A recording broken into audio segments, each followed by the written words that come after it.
नहीं रहना है हम लोगों को, निकल जाएंगे।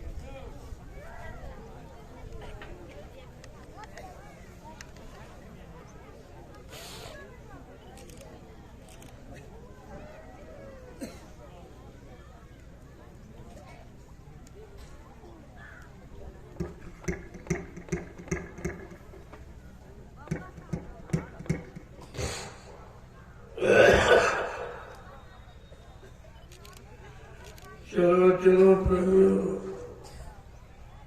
जल्दी चलो, सत्संग का समय हो गया। सब लोग सामने आके बैठो ताकि एक एक वचन आपकी समझ में आ जाए। अगर आपने वचनों को सुना समझा होता, इतने भूल भ्रम में आप नहीं जाते। वचन हमेशा बचने बचाने का काम करते हैं। ये संत महापुरुषों के वचन जीवन में आपको हर परेशानी मुसीबत से बचाते हैं। अगर उनको आप मान लें और अपने जीवन में उतारे तो ये लाभ आपको मिल सकता है। लेकिन आपने वचनों को सुना और संभाल के नहीं रखा, इसी से आप शंका संदेह भूल भ्रम में चले गए। वचनों की महिमा है। संत वचन नटपटे, झटपट लखे न कोई। जो झटपट लखे तो चटपट दर्शन हो।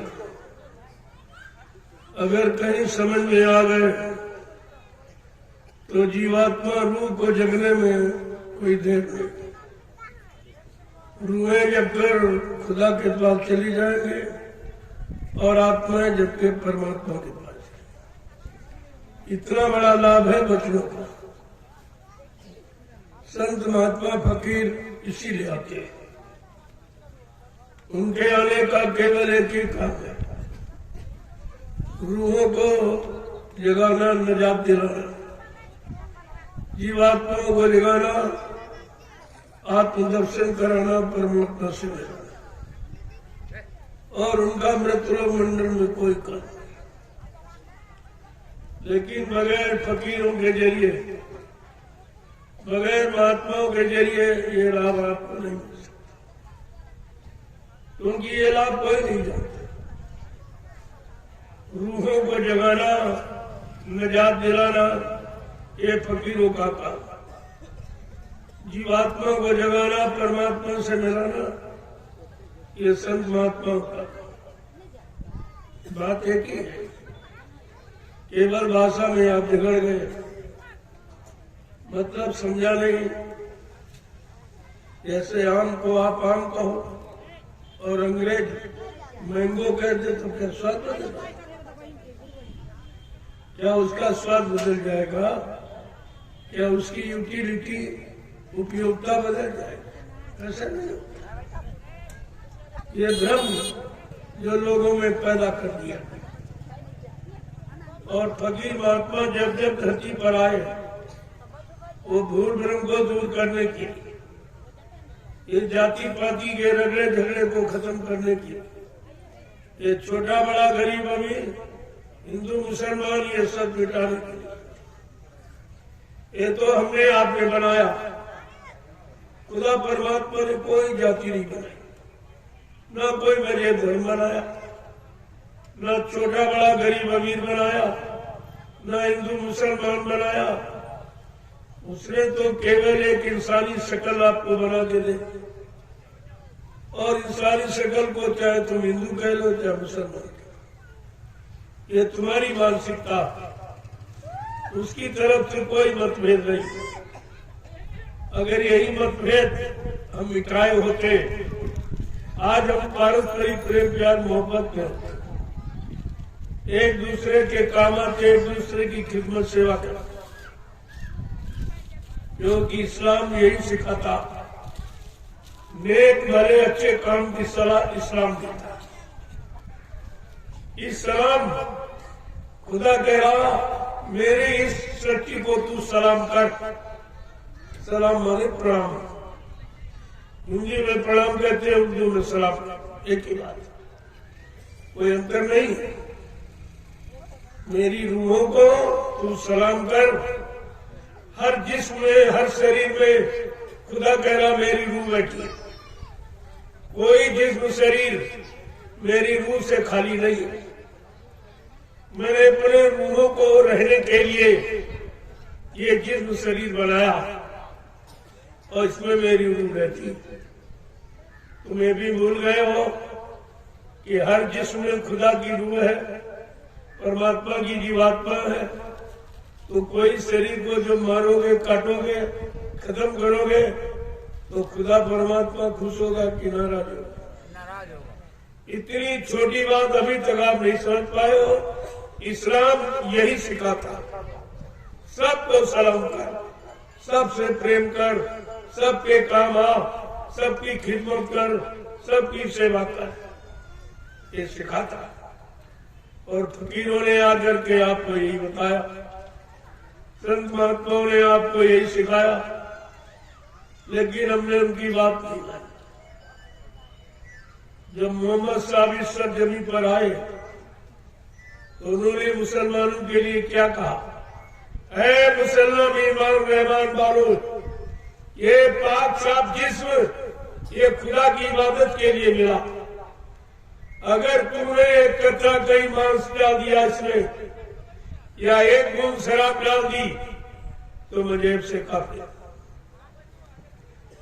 ये कितनी नेक भली सलाह थी, लेकिन कितने लोगों ने सब भूल गए। जरा सी जवान के स्वाद के काबिल फकीरों के कलाम को आप भूल गए, संतों के पैगाम को आप भूल गए और कितनी बड़ी मुसीबत में फंसते चले जा रहे।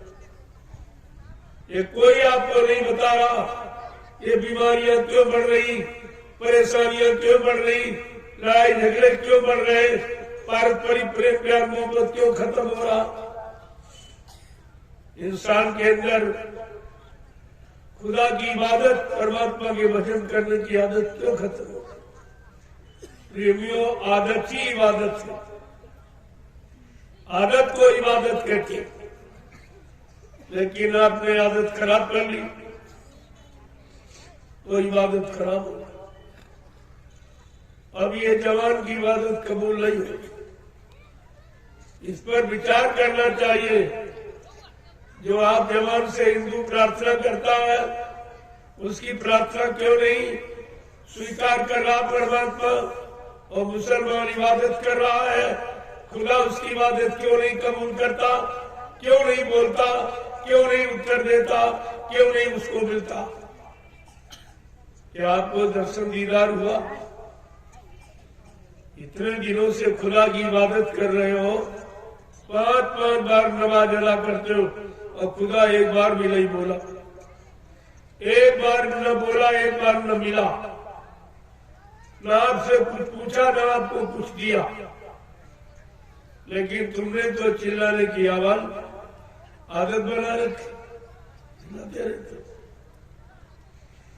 अल्लाह में अल्लाह नहीं है।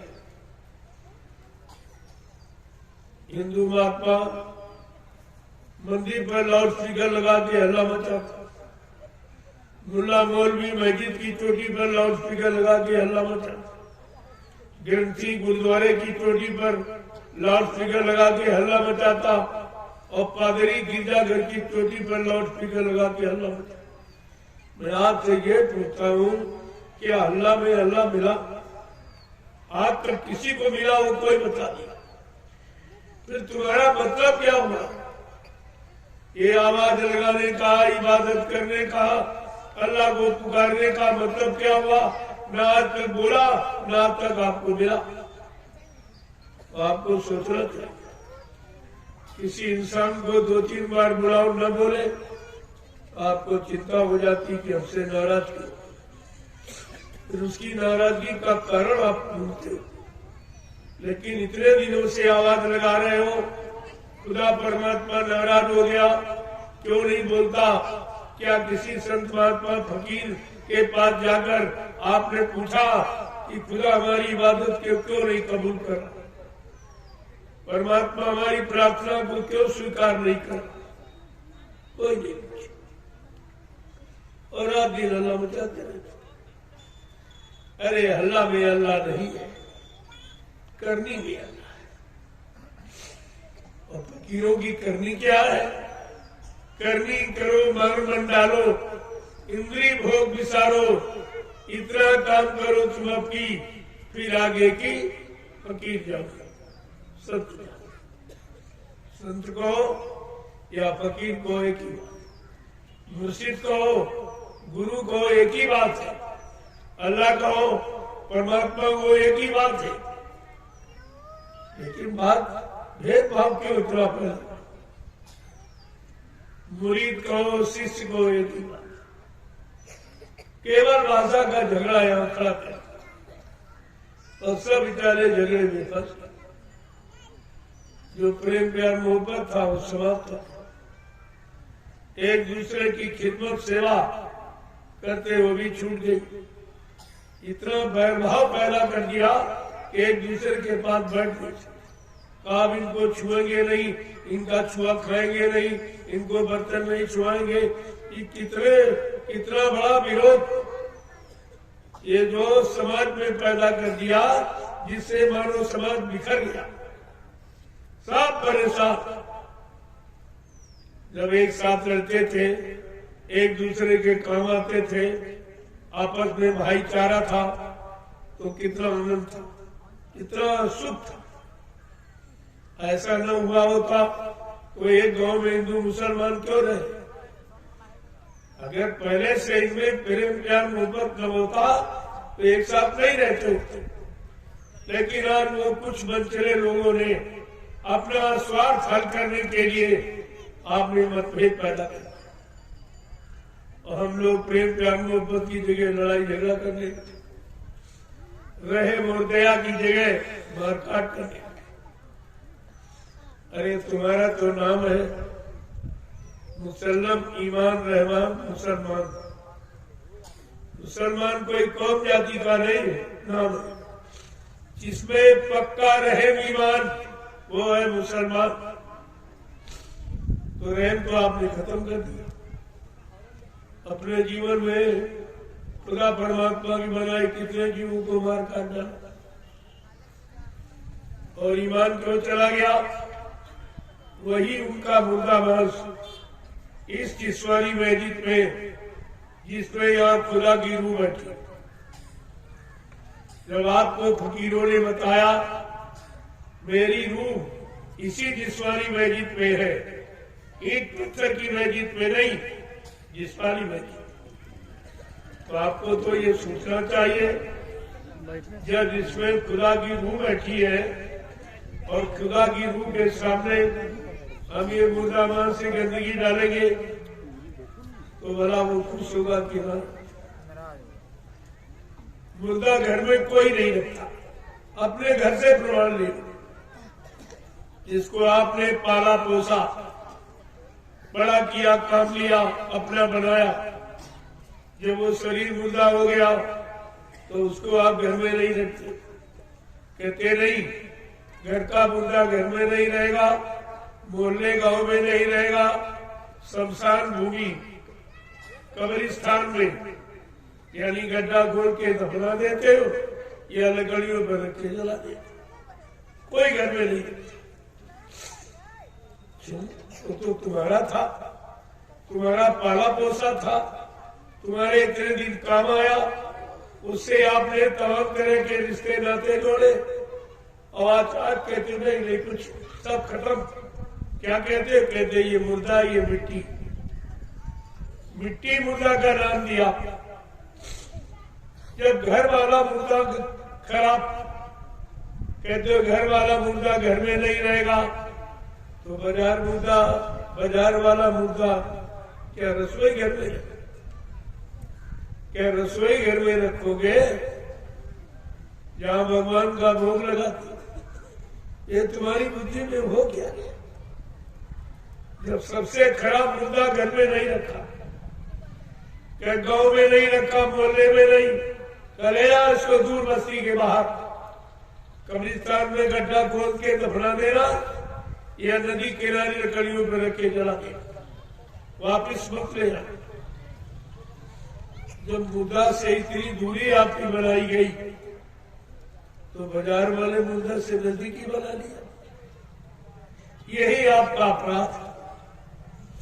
नहीं, मुसलमान को कोई कौम पा नहीं सकते।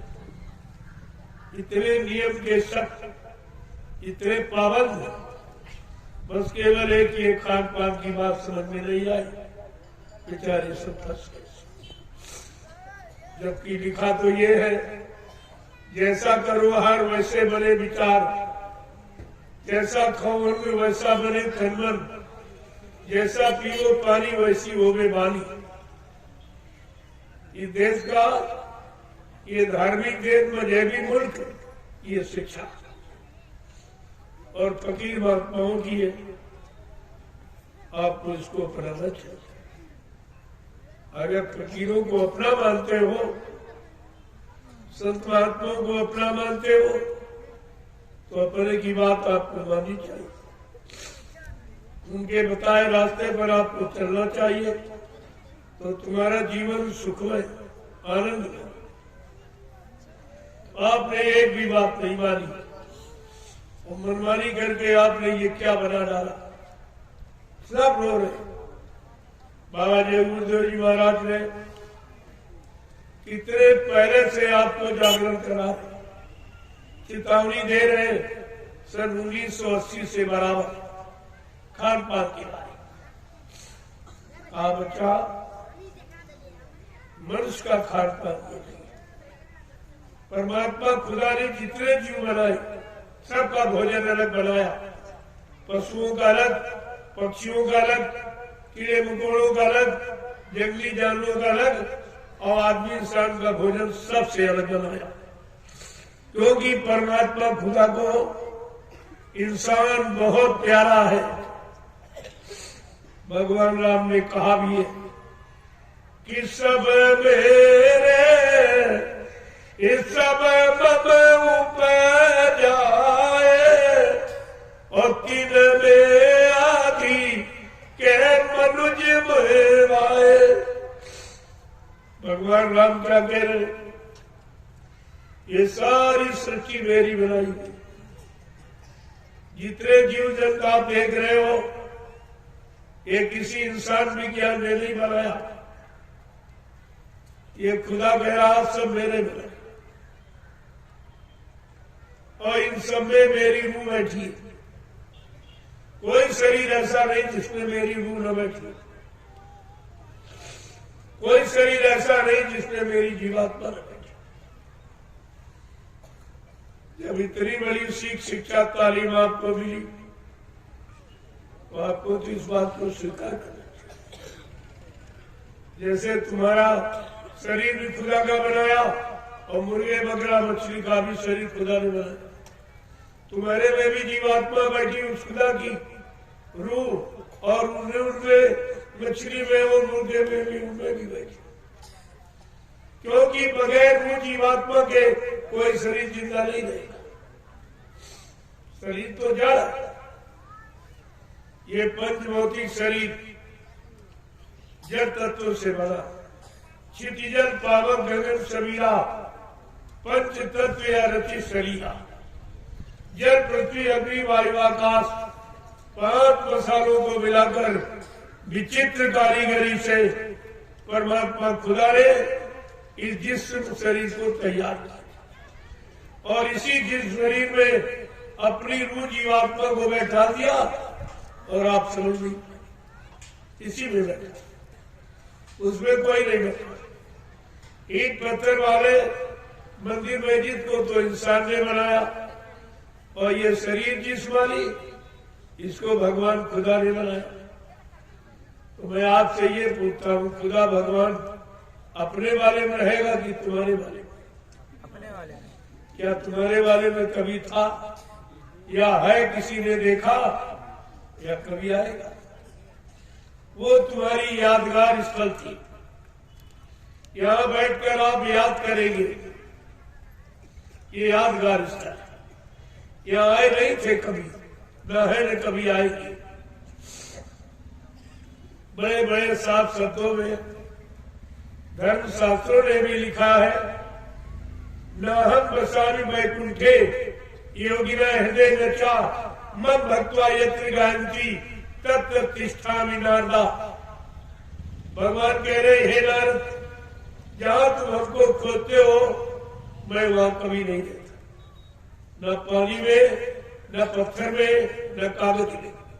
मैं तो आत्मा रूप में तुम्हारे सबके जिस्म शरीर में बैठा।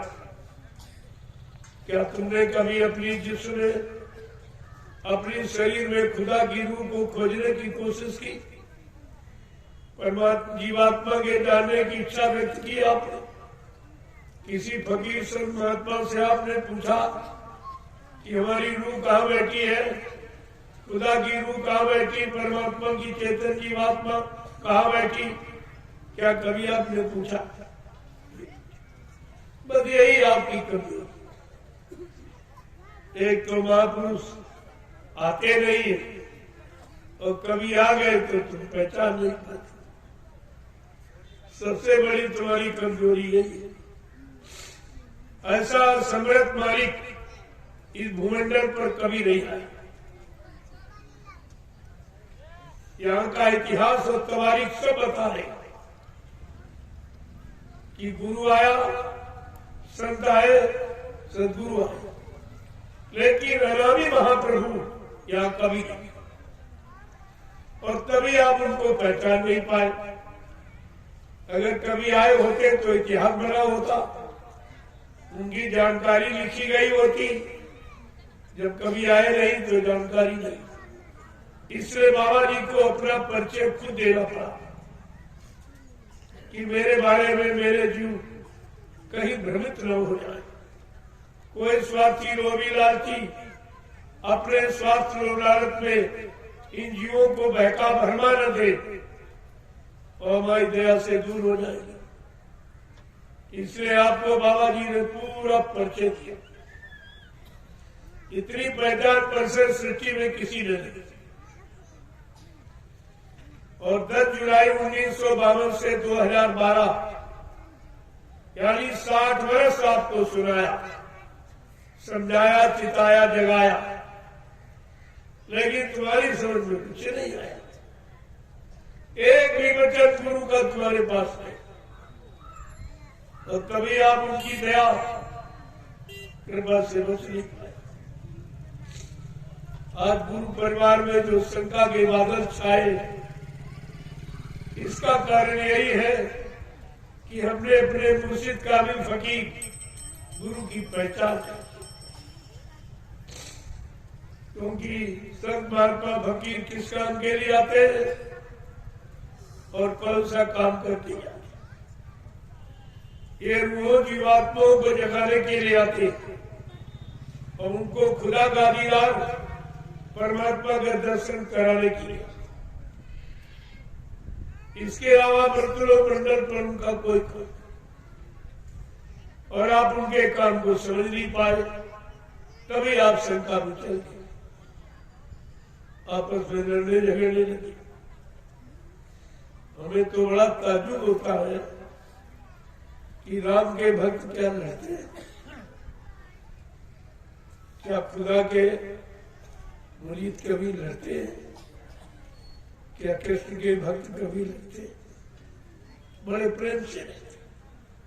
लेकिन आज गुरु के भक्त आपस में लड़ रहे। ये बड़े अफसोस के साथ कहना पड़ा। क्या बाबा जी ने आपको लड़ना सिखाया? तो ये कहा था, 3 बातें सदैव याद रखना, बच्चा न किसी की निंदा करना, न सुना, न उसके पाप के बोझे से तुम लद जाओगे, और कम खाना और कम खाना। सब भूल गया। तुम्हारे पास गुरु की कोई शिक्षा नहीं। अगर शिक्षा होती तो आज तुम्हारी ये हालत नहीं। ऐसा समृद्ध मालिक किसी को मिला ही नहीं। जिनको भगवान कहते हो भगवान रामकृष्ण को गुरु ही मिले और तुम इतने बड़े भाग्यशाली, तुमको समय का सतगुरु मिला और फिर भी तुम कोई काम नहीं करा पाए। कोई काम अपने शरीर का, समाज का, परिवार का, अपनी जीवात्मा का कोई कल्याण भला नहीं करा पाए। तो ये कितना बड़ा तुम्हारा दुर्भाग्य है। आपको इस पर विचार करना चाहिए कि ऐसा समृद्ध मालिक भूते न भविष्यते, न कभी आया न आगे कभी आएगा, और आपने उसको पाकर अपना कोई काम नहीं बना। ये कितना बड़ा जीवों का दुर्भाग्य है। इसीलिए मैं आपसे पूछने आया हूं, भाई तुमने अपने गुरु को पहचाना, गुरु के काम को जाना तुमने? गुरबाणी क्या कह रही? बने तो सतगुरु से बने, बिगड़े तो भरपूर। ऐ जीवात्मा रूहो, जब कभी बनेगी तो तुम्हारी समृद्ध सतगुरु से बने, और बाकी सब बिगाड़ने वाले, कोई तुम्हारी जीवात्मा को जगाने वाले, परमात्मा से मिलाने वाले नहीं। और गुरबाणी क्या कह रही? सतगुरु एक गुरु बहुतेरे।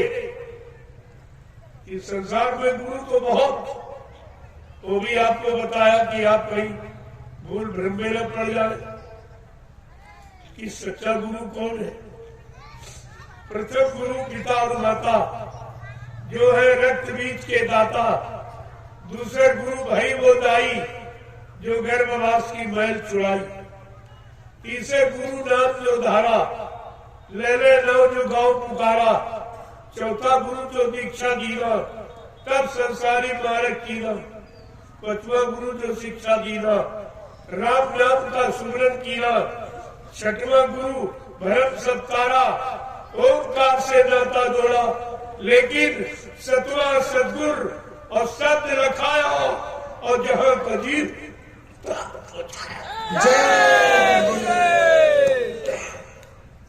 जहां कजीब तहां पहुंचाया। प्रेमियों, यह सदगुरु का,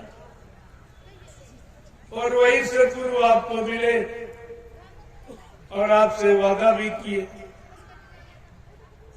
जब नाम दान दिया तो क्या आपसे वादा कि बच्चा मैं अजय अमर देश से आया हूं, जब तक इन जीवात्माओं को अजय अमर देश नहीं पहुंचा दूं, मैं चैन से बैठने वाला नहीं। जब तक मेरा एक भी जीव यहाँ रहेगा, मैं बराबर मौजूद रहूंगा। जब मेरे जगाए सारे जीव चले जाएंगे, मैं पीछे से जाऊंगा। तो मैं आपसे ये पूछ रहा हूं, क्या आप सबकी जीवात्मा रूह जाग गई है? क्या खुदा परमात्मा से मिल गई है? जो कहते मिलाने वाला चला गया। तुम्हारी रूह जीवात्मा को कौन जगाएगा, कौन मिलाएगा? ऐसा कोई सृष्टि में है जो तुम्हारी जीवात्मा रूह को जगा दे और खुदा परमात्मा से मिला दे?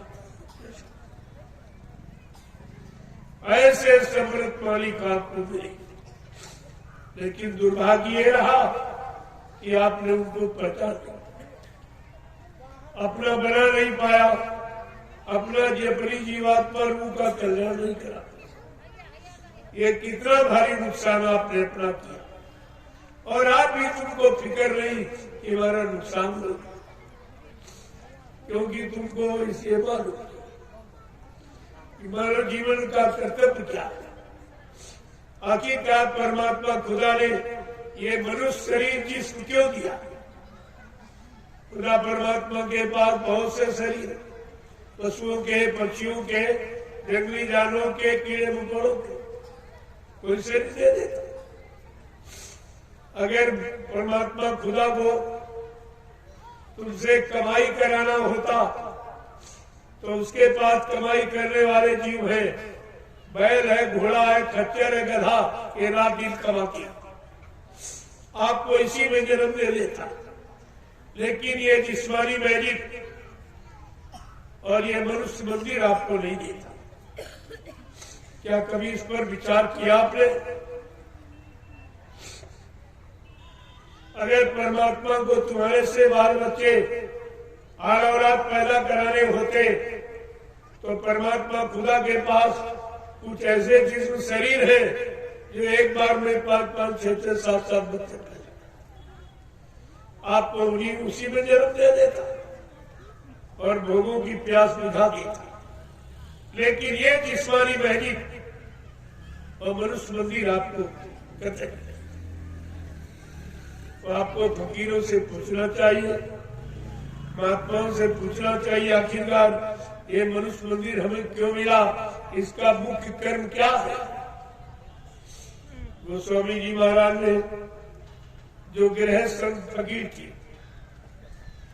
उन्होंने अपने हस्तलिखित रामचरितमानस में सबको लिखे रखा।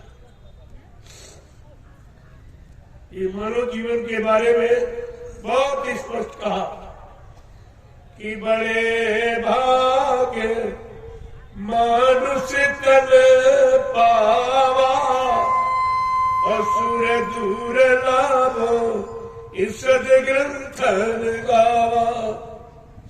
क्या करें, उनके बड़े भाग्य हैं जिनको परमात्मा खुदा ने अब की बार ये मनुष्य मंदिर जिस्मानी मस्जिद भेंट कर देख लिया। आगे क्या करें? किन्नर तन सम नहीं कौनिव देही, अजीव चरा चरया चात जेही। कहते नर शरीर के मुकाबले कोई शरीर नहीं, क्योंकि परमात्मा खुदा जब जब इस धरती पर आया तो इसी जिस्म शरीर में आया जो हमें आपको मिला। ये उसको भी अच्छा लगता है। तो चलो अपने लिए नहीं, परमात्मा खुदा के लिए कुछ रहम करो, इसे गंदा मत करो, खराब मत करो, क्योंकि खुदा परमात्मा इसी जिस्म में आया और वही जिस्म हमें आपको मिल गया। तो चलो खुदा परमात्मा के नाते हमें आपको इसको सुरक्षित, पाक, साफ, निर्मल, पवित्र रखना। वो भी भूल गया, दिन रात गंदा करने लगा। जो तुमने बनाई ईंट पत्थर की मंदिर मस्जिद गिरजाघर गुरुद्वारा, उसमें झाड़ू पोछा लगाते, और जो खुदा परमात्मा ने बना के दिया इसमें गंदगी फैला दी। कितनी गंदगी आपने इसमें भरी, इतिहास भी आप भूल गए। जिनको तुम भगवान कहते हो, त्रेता के राम, द्वापर के कृष्ण, जबका उनका इतिहास उठा के देखिए तो आपको अपने मानव जीवन की महिमा का पता चला। भगवान राम ने अपने पिता दशरथ को नहीं माफ किया। अपराध क्या था? धोखे में एक भक्त श्रवण कुमार की हत्या हो गई। धोखे में हत्या हो गई श्रवण कुमार की। लोगों ने सिफारिश की, भगवान आपके पिताजी माफ कर दीजिए। भगवान राम ने कहा नहीं, मैंने कर्मों के आधार पर विश्व की रचना की है। मैं अपने विधान, संविधान, सिद्धांत में कभी समझौता नहीं करता। बोले जब भगवान राम ने अपने पिता को नहीं माफ किया, एक हत्या धोखे में हो गई। आपने अपने मानव जीवन में कितनी हिंसाएं, हत्याएं की, कितने मुर्गे मारे, कितने बकरे काटे, कितने मछली मारी, कितने अंडे पड़े, कितने गर्भपात करके मासूम बच्चों की हत्या किए हुए बैठे हो। बोलो तुम्हें कौन सा भगवान माफ करेगा? पहले भगवान का इतिहास पढ़िए। भगवान ने अपने पिता को नहीं माफ किया, भगवान ने कुंभकर्ण को नहीं माफ किया। वो क्या करता था? वो शराब पीता था, मांस खाता। इसलिए भगवान राम ने उसका वध कर दिया। अगर कुंभकर्ण का वध याद रखते तो ऐसा जघन्य अपराध आप कभी नहीं करते। तीसरी घटना है बाली का वध, ये भगवान राम के जीवन की 3 घटनाएं। अगर इनको पढ़ लेते तो आपका ये मानव जीवन, पारिवारिक जीवन, सामाजिक जीवन, व्यवहारिक जीवन ये कष्टों में, मुसीबतों में, बीमारियों में नहीं फंसा। लेकिन आपने किसी की बातें नहीं मानी, न पिछले इतिहास को न वर्तमान में इनकी आपने बात, उन्होंने किसी की बात नहीं मानी। तो भगवान राम ने बाली का वध किया, सुग्रीव को मित्र बना करके फिर बाली को संहारा किया। एक भाई को मित्र बना रहे, एक का वध कर। कहते ऐसे नहीं, उन्होंने कानून बनाया, बगैर धारा के सजा नहीं सुनाई। उन्होंने धारा बना दी। क्या बनाया कि अनुज बधू भगनी सुत नारी और सुन साठ कन्या समचारी, इन्हें कुदरा टीपिलो के जोई और ताय बधे कछु पाप न होई। सीताराम का पुजारी कोई बैठा हो तो कान खोल के सुन ली। तुम सीताराम के पुजारी हो कि सीताराम से सजा पाने के अधिकारी हो। पूजा का मतलब दाढ़ी बाल बढ़ाना, लाल पीला कपड़ा पहनना, चंदन बंदन लगाना नहीं। पूजा का मतलब उनके सिद्धांतों को अपनाना, उनकी शिक्षा को अपने जीवन में उतारना और अपने जीवन को पाक साफ निर्मल पवित्र बनाना, ये पूजा। और तुमने जो सब गंदा कर दिया, कुछ भी नहीं रखा। पूजा भी गंदी कर दी, यहाँ शराब पीते पूजा भी कर दी, अंडे मांस खाते पूजा, जरा भी नहीं जान पाए पूजा का मतलब, पूजा को भी कलंकित कर रहे। ये सजा पाने के सिवा आपने कोई ऐसा काम नहीं किया जिससे आपको माफी मिले, कोई काम। भगवान राम क्या कह रहे? अनुज वधू, अनुज माने छोटा भाई, वधू माने स्त्री। छोटे भाई की स्त्री बहू के समान मानी जाती, बहन और बहन के लड़के की स्त्री भी बहू के समान, और कुंवारी कन्या, ये चारों निजी कन्या के समान। भगवान राम का कानून कहता, अगर इन पर कोई बुरी नजर डाले या गंदी आदत से इनके चरित्र को खराब करने की कोशिश करे, ऐसे इंसान का अगर वध कर दिया जाए तो कोई पाप नहीं। क्या आप बच सकते? अब आप विचार करो, तुम्हारी पूजा कहां की होगी जो तुम्ही को नहीं बचा पाएगी, तुम दूसरे को क्या बचाओ? पूजा का अर्थ ही नहीं जानते हो।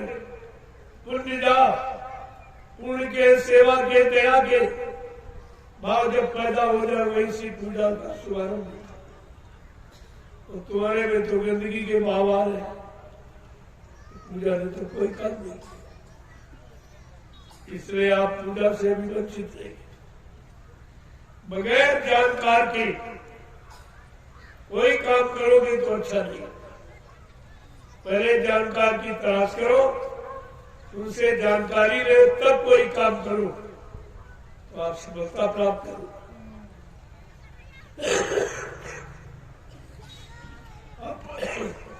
अपने मनमानी तरीके से कोई काम करके आप सफलता नहीं कर सकते। भगवान राम के और कानून एक ही नहीं, रामचरितमानस कानून, सिद्धांत और नीतियों का ग्रंथ, वो पूजा पैर छूने वाला ग्रंथ नहीं। ये कागज है, पैर छूने से क्या, भी पैर छूने से क्या। शिक्षा को अपने जीवन में उतारो, कार्य रूप में प्रणीत करो, तो शिक्षा का आपको लाभ। यहाँ शिक्षा सब भाषणों में चली गई। कितना नेता है सब राजनीति भाषणों में निकाल दी, जितना महात्मा है सब धर्मनीति प्रवचनों में निकाल दी, और काम कुछ एक काम आपका कुछ न धर्म मजहब का काम और न प्रेम प्यार मोहब्बत का काम, न उधर सुरक्षा, महंगाई, गरीबी, बेरोजगारी खत्म का काम। तो आप तो दोनों तरफ से चले गए, राजनीति भी समाप्त हो गई और धर्म नीति भी चली। तो ये सब मतलब क्या था जो तीनों दिनों से सुनाया जा रहा, बताया जा रहा, इनका मतलब क्या? अगर संत महात्मा फकीरों के वचन आप सुन लेते, मान लेते, तो आपका जीवन सुख शांति में हो, क्योंकि वो करने के लिए कहते हैं। तो इनके यहाँ केवल भाषण, सुनाना सुनाना सुनाना सुनाना, करना कराना कुछ, केवल सुनना सुनाना। तो 70 साल की आजादी ये साफ प्रमाण तुमको दे रही है। आपको कहीं पूछने जांचने की जरूरत नहीं, तो तुम्हारे सामने 14 पंचवर्षीय योजनाएं तुम्हारी चली, क्या मिला? कोई न्याय सुरक्षा, कोई रोजी रोटी, कोई महंगाई, गरीबी, बेरोजगारी, कोई टैक्सों की भरमार, कोई चोरी डकैती, कत्ल बलात्कार खत्म हुआ? ये तो दिनों दिन बढ़ता चला जाए, खत्म की जगह बढ़ रहा। इसी पर तो विचार करना चाहिए कि बात तो खत्म की करने की जा रही, फिर ये बढ़ क्यों? जैसे बीमारी खत्म करने के लिए आपने कितने झोला छाप डॉक्टर दौड़ा दिए, गली गली बीमारी कब हुई? कितने अस्पताल, कितने मेडिकल स्टोर खुलवा दिए और कितने मिल फैक्ट्री चलवा दी दवा बनाने की, लेकिन बीमारी 1000 गुना आगे बढ़ी। बाबा जी ने पहले ही कहा, आप संत महात्मा फकीरों के वचनों पर एक ही नहीं करते हो, विश्वास नहीं करते। उन्होंने पहले ही कहा था, बड़ी बड़ी बीमारियां होगी, एक की दवा 100 में न मिली। तब लोग हंसते थे कि बाबा जी पागल हो गई, ये क्या? अरे महात्मा फकीर त्रिकालदर्शी होती, खुद वर्तमान के जानकार, वो एक ही जगह से बैठकर सब देखते हैं।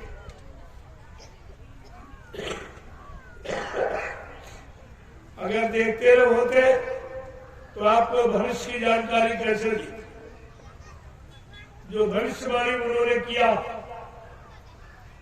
वो इसी बात का प्रतीक है। वो दिव्य दृष्टि थी, उन्हें सब लगता और हमेशा जीवों के कल्याण के लिए आते और कल्याण की बात करते हैं, लेकिन उनकी बात कोई मानता नहीं, कोई सुनता नहीं, विश्वास नहीं करता। बाबा जी ने यह सब आपको पहले से पहले बता रखा। 10 जुलाई 1952 से शुरुआत की और 2012 तक आपको सब सुनाया, जो आज तक किसी ने नहीं बताया। ऐसा दिव्य अलौकिक विलक्षण संदेश जो किसी ने दिया नहीं धरती पर, तो आपको सुनाया, लेकिन तुम्हारी समझ में कुछ नहीं आया कि क्या कहा जा रहा है, इसका क्या मतलब है, कुछ। और इसीलिए सब बेचारे भूल में चले गए। इतनी मेहनत की बात, कोई ऐसा गुरु मुर्शिद है धरती पर जिसने बड़े शिष्यों मुरीदों के लिए उनकी परेशानी दूर, तकलीफों को दूर करने के लिए स्वयं उनकी मुसीबत दुख को अपने सिर पर लेके और जेल में चला गया। ऐसा किसी मुर्शिद गुरु ने किया? और एक दिन के लिए 21 महीने बेड़ी हथकड़ी पहन कर चोरों की था और बेगुनाह निर्दोष। केवल बाबा जी 1975 में भविष्यवाणी करते थे कि आगे का समय बड़ा खराब, उस समय हिंदुस्तान की प्रधानमंत्री मुसम्माद थी, कांग्रेस का शासन था। बाबा जी ने मुसम्माद प्रधानमंत्री को बुला के कहा, एक बच्ची, ये भारत धार्मिक देश, मजहबी मुल्क, ये गर्भपात नस्बंदी, ये घृणित योजना, भ्रूण हत्या, इसे बंद कर। ये आगे आने वाला भारतीय इतिहास तुम्हें कभी माफ नहीं करेगा। सही सच्ची नेक भली बात कहने पर वो मुसम्माद प्रधानमंत्री नाराज हो गई। उसने बाबा जी पर इमरजेंसी लगाकर 29 जून 1975 को जेल में बंद और जेल में दबाव डाला।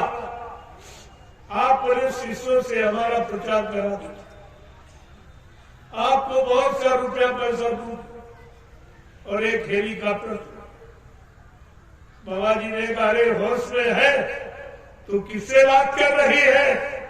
अगर तुमको अपनी अमीरी पर गर्व है तो मुझको अपनी फकीरी पर नाज है।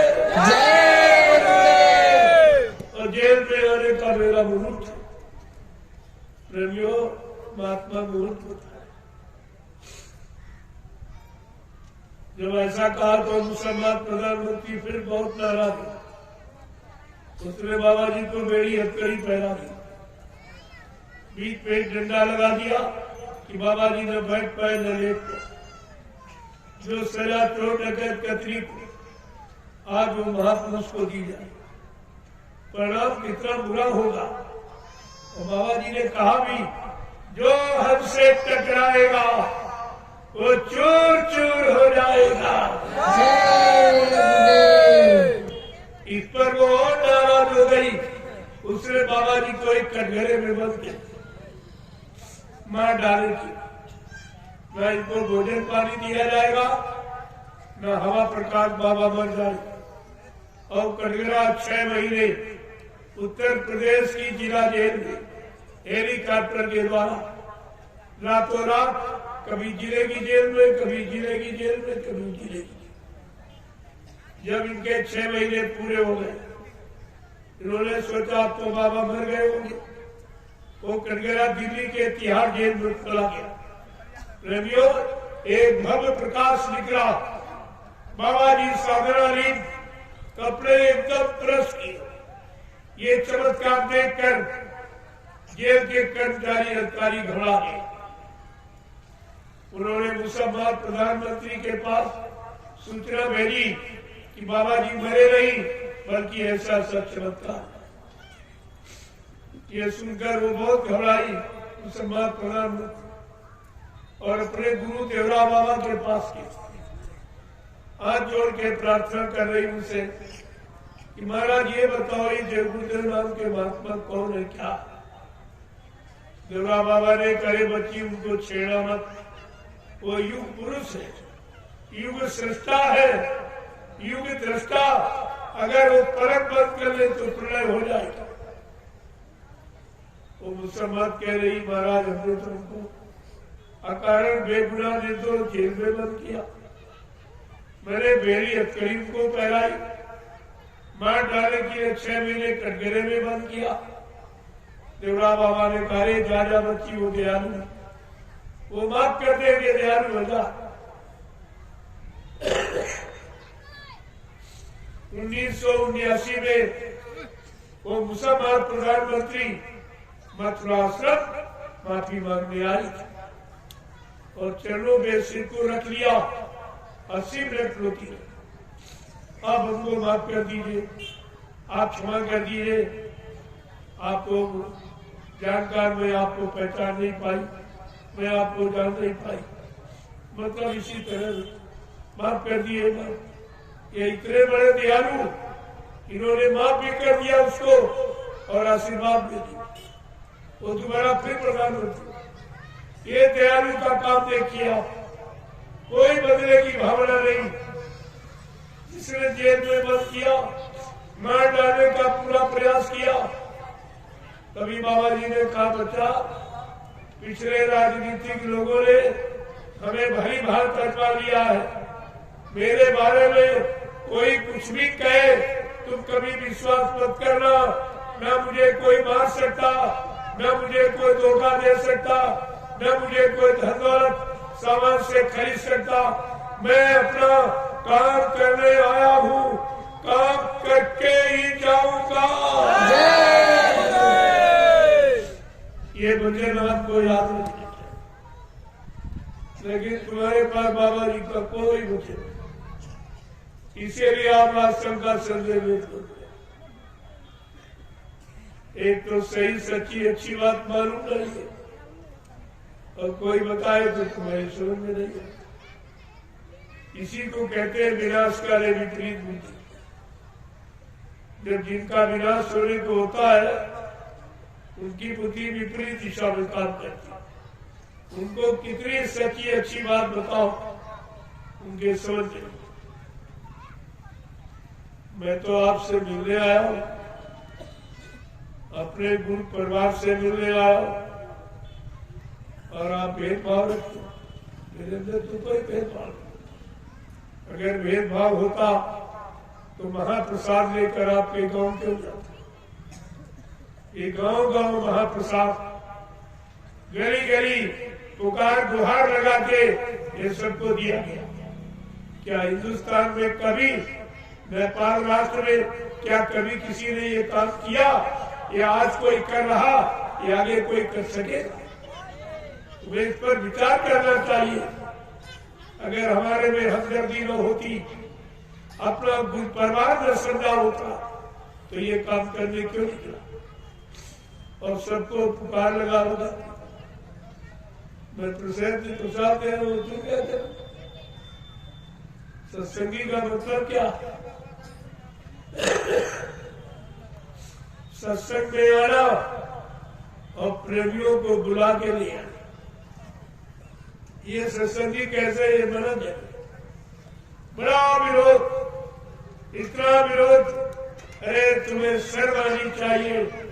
तुम मेरा विरोध नहीं करते, गुरु का विरोध करते, क्योंकि सत्संग गुरु का है। किसी प्रेमी के मुख से आपको सुनना चाहिए। लेकिन आप इतनी बुद्धि खराब जिसका कोई ना, तो आपने क्या कर पाए? अरे सत्य को कोई पराजित कर सकता? और तुमने ये भी खो दिया। आगे आने वाले भविष्य में तुम अपने आप को बाबा देव गुरुदेव जी महाराज का शिष्य भी नहीं कहला सकोगे। तुमने वो भी खो दिया। तुम्हारे पास बचा ही क्या? जरा विचार करो। मैं तुमसे मिलने आया, अपने गुरु परिवार से मिलने आया। गुरु परिवार पर आफत मुसीबत न आवे, महाप्रसाद लेके आया, तो तुम कौन सा व्यवहार कर रहे? तुम्हारा व्यवहार क्या? क्या तुम भविष्य में क्षमा करने योग्य हो? तुम्हें कोई माफ करेगा? ये सब तुम्हें समझदारी रखनी चाहिए। कोई नहीं निकला, किसी को तुम्हारे प्रति हमदर्दी नहीं। जिसको आपने चंदा नोट वोट दिया, महंगाई दी, ये सब कुछ मतलब नहीं, वो भी कोई नहीं तुम्हारे पास आया। और जिनको दान दक्षिणा रुपया पैसा धोती लंगोटी दी, वो भी तुम्हें बचाने के लिए कोई नहीं आया। और प्रसाद लेके आया तो मैं आया, क्योंकि परिवार हमारा है। हमको अपने परिवार की चिंता है।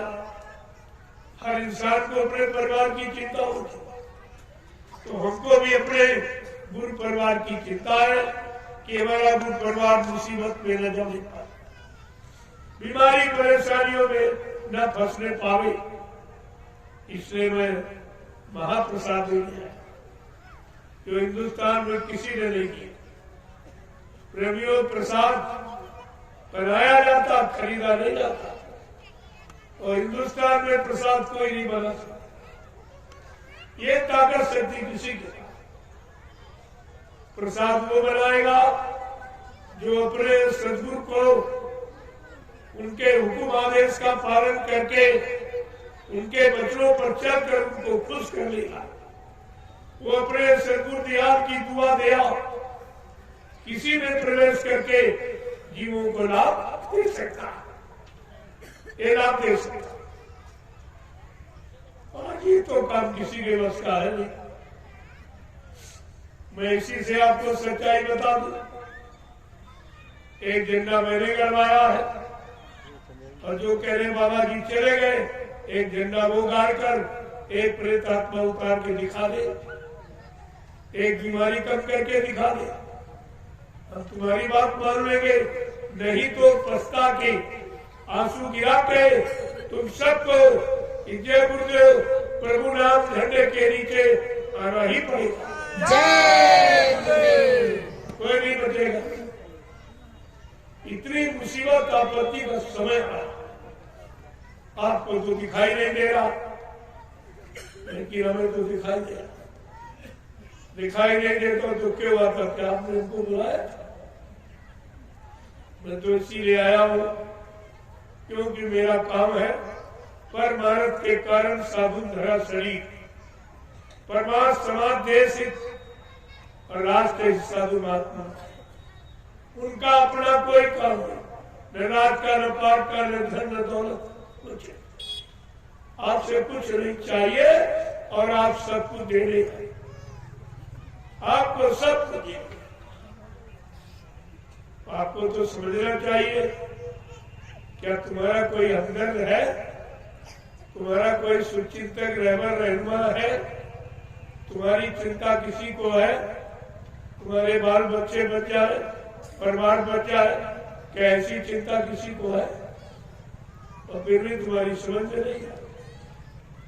क्या जरूरत कितनी रात तक मैं बैठ करके प्रसाद बांटता, गांव गांव में, गली गली में, सड़कों में, गलियों में गुहार पुकार लगा के सबको प्रसाद देता हूं, और बदले में कुछ नहीं। ये काम धरती पर किसी ने किया ही नहीं। बस आपको इसी से सच्चाई की पहचान कर लेनी। इससे बड़ी सच्चाई का क्या प्रमाण है? कोई ये काम करके दिखा दे। और बाबा जी ने पहले ही कहा, अभी महात्मा समझा रहे, सुना रहे, सब तरह से मना रहे, तुम्हारे पाप कर्मों में माफी दिला रहे। अगर तुमने संत महात्मा के वचनों को न माना, न विश्वास किया, पीछे कुदरत खड़ी है, अपने एक डंडे से 20 करोड़ का वारा न्यारा सेकेंडों में कर देगी। और बाबा जी ने फिर क्या कहा? जितने जिम्मेदार ये काले नीले पीले हरे लाल झंडे लिए घूम रहे, ये अपने बड़े झंडों को फेंक कर अगर तुम्हारे जय गुरुदेव प्रभु नाम के झंडे के नीचे अगर ना आए तो इस बाबा को बाबा मत कहना। रवियों कितनी बड़ी सच्चाई गुरु की, आपने बड़े गुरु की सच्चाई को भी पानी में फेंक दिया। तुमने कौन साक्षात्कार? अगर गुरु तुम्हारा झूठा हो जाएगा, क्या तुम सब चेले सच्चे माने जाओगे? इतना भी तुम्हारी समझ में नहीं रहा। अगर गुरु झूठा हो गया तो सब चेले झूठे बने। तुमने भी अपना भी ख्याल, तो गुरु ख्याल किसी का नहीं। इतने स्वार्थ में अंधे हो गए, इनको कुछ दिखाई नहीं दे रहा कि अब ये कह क्या है। इसका परिणाम कितना खराब, ये सबसे बड़ा दोष है। मर जाना सत्य, ये दुश्मन के लिए। जब लड़ाई झगड़ा आपस में करते हो, एक दूसरे कहते हो तुम्हारा बाप बन जाए, तुम्हारा भाई बन जाए, तुम्हारा पति बन जाए। आज जिन लोगों ने प्रचार किया बाबा जी मर गए, क्या ये अच्छा शब्द गुरु के लिए? और तुम सब सुनते रहे, अपने गुरु की निंदा पुराई अपने कानों से सुनते रहे। धर्मशास्त्र क्या कह रहे? धर्मशास्त्र क्या कह रहे? गुरु निंदा सुने जो काना, पाप लगे गौ घास समाना। जो गुरु की निंदा अपने कान से सुनता है उसको गौ हत्या के बराबर पाप लगता। तुमने ये पाप सबने कमाया।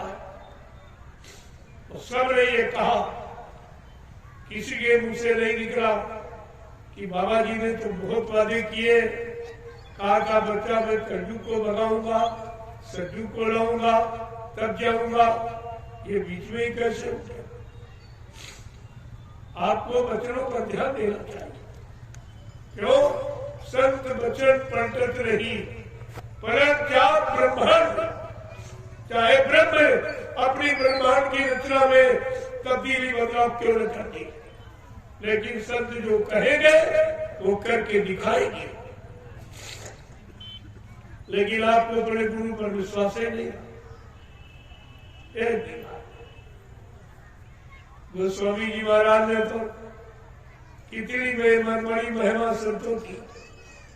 संत दर्श जिन पातक करें, संतों के दर्शन मात्र से पापों का क्षय होता। क्या ये काम और कोई इंसान कर सकता? तुम यहाँ किसी को 1 करोड़ रुपए दो, कितना बड़ा ज्ञानी ध्यानी विज्ञानी हो, 1 करोड़ रुपए दो और को हमारा एक पाप काट दीजिए, ये काम वो कर सकता। और ये काम संतों के दर्शन से तुमने वो भी समय घड़ी खो दी। कितना बड़ा तुम्हारे जीवन का काम हो रहा, आपने उस पर भी ठेस मारा। तुमने कोई अच्छा काम नहीं किया है और उसी काम की ये सजा जो आपको मिलेगी। अगर नहीं जागे चेते तो आगे और बड़ी सजा।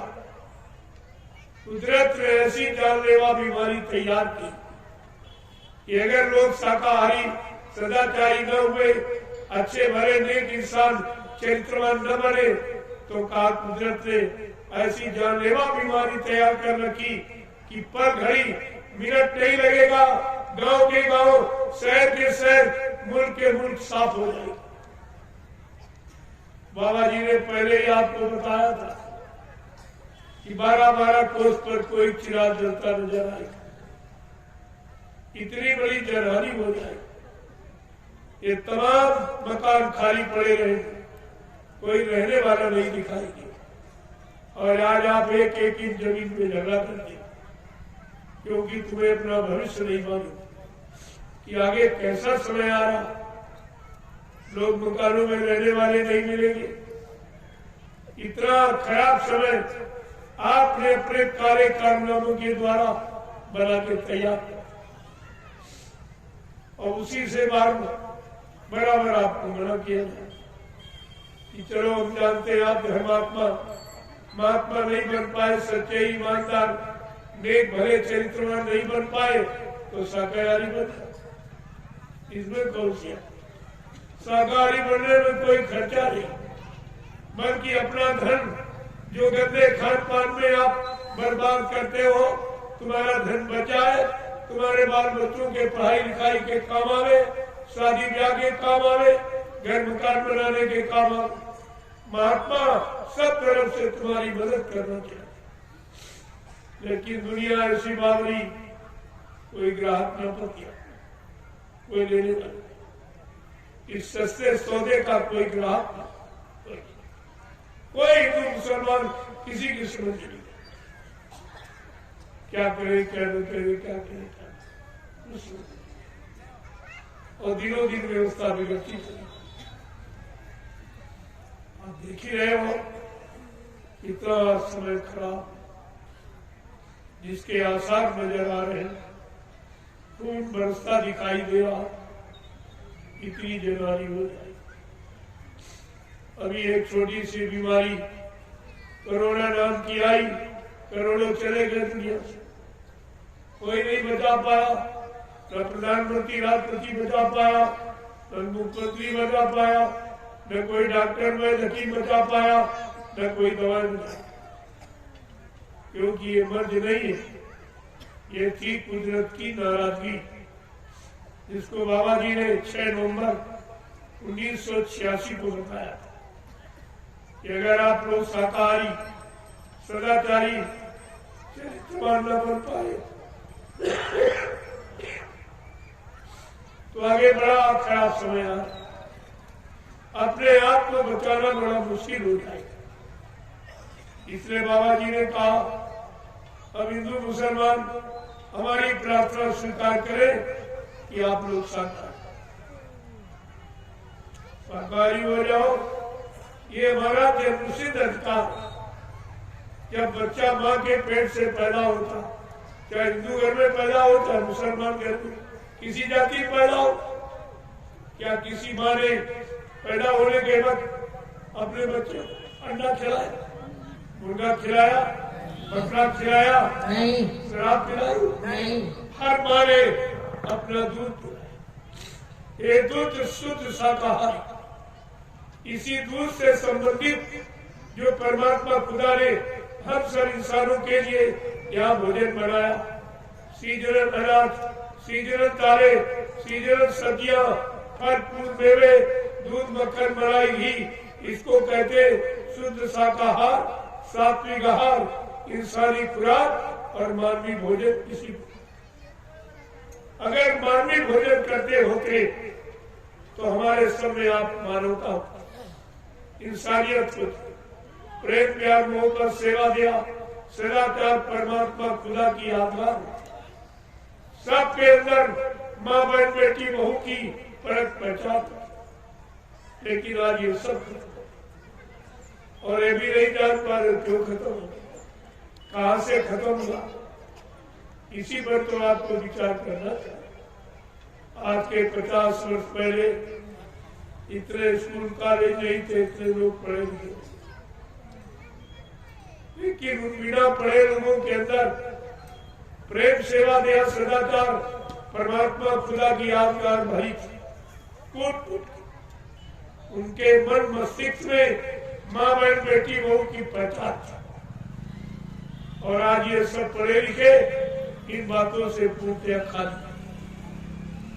तो पढ़ाई लिखाई का मतलब क्या नहीं? पढ़ाई लिखाई का अर्थ क्या?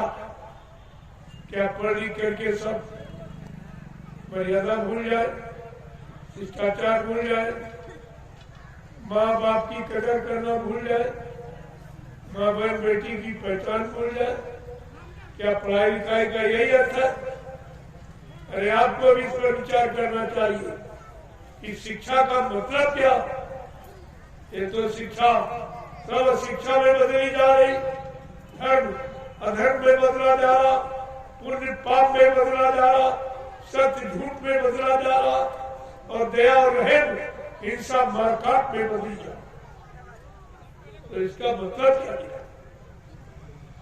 इन सब के दोषी हम ही आप, दूसरा कोई दोषी नहीं।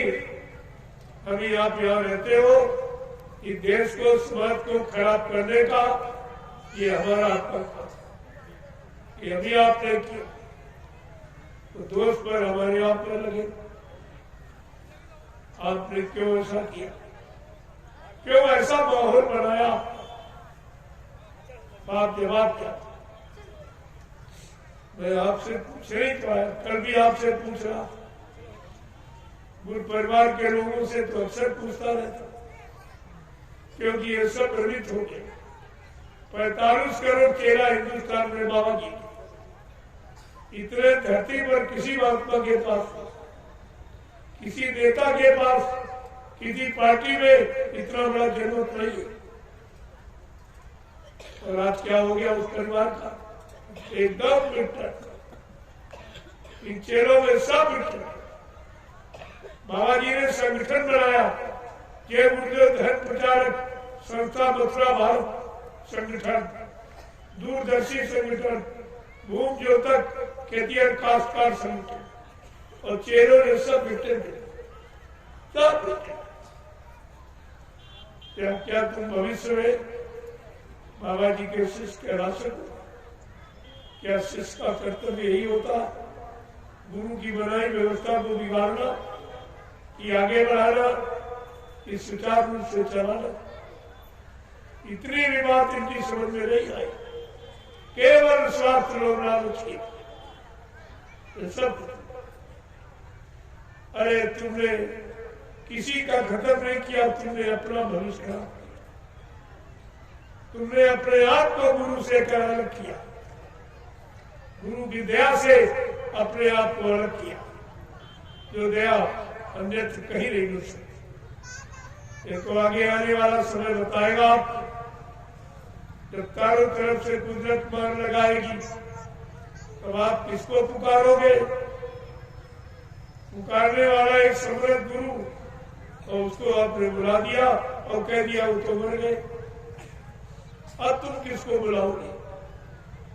आपत्ति मुसीबत पर उसको बुलाओगे। ये सब तुमको ध्यान में रखना चाहिए। लेकिन आपके पास तो कोई वचन है, इसीलिए आप शंका करने में चल गए। कहने का मतलब है आपने किसी की बात की तो आपसे पूछ के महापुरुष क्या संकेत कर रहे कि अगर बात संतों की मानी जो होती, अगर बात संतों की मानी जो होती, तो सिर पे तुम्हारे मुसीबत न आती, तो सिर पे तुम्हारे मुसीबत न आती। अगर बात मुर्शिद की मानी जो होती, अगर बात मुर्शिद की मानी जो होती, तो सिर पे कयामत तुम्हारे न आती, तो सिर पे कयामत तुम्हारे न आती।